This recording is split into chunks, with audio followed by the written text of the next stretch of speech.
Okay, to divide monomials, it's pretty simple. You're just going to write these out in expanded form like we did for multiplying and see if we can see a shortcut.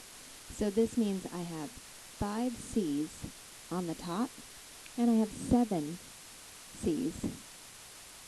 1, 2, 3, 4, 5, 6, 7 C's on the bottom. So C times itself 5 times and C times itself 7 times. Well, these can cancel.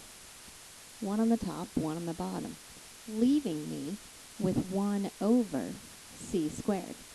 So you can just look and see if there were 5 C's on the top and 7 C's on the bottom, that leaves me with 2 C's on the bottom. That is my simplified form. If I look at the next one, that means I have 4D times D over 2D times D.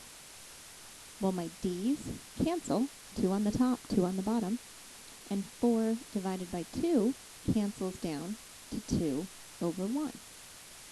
So my answer for this one is simply 2.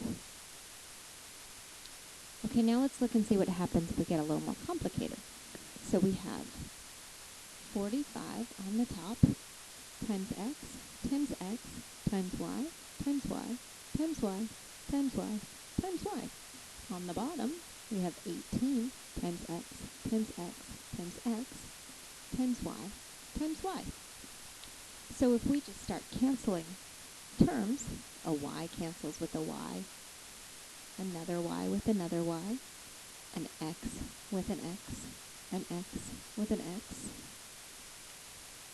and we could reduce 45 and 18, so 9 goes into here 2 times, 9 goes into here,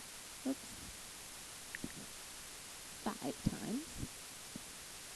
So on the top, I have a 5, a y, a y, a y, which simplifies to 5y cubed.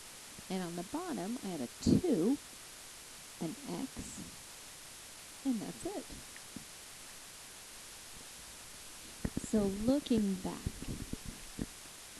to your original, do you see a shortcut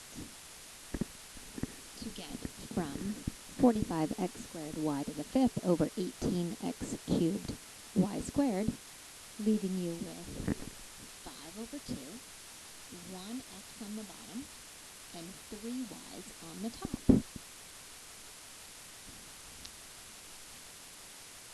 See if you can tell me what the shortcut is.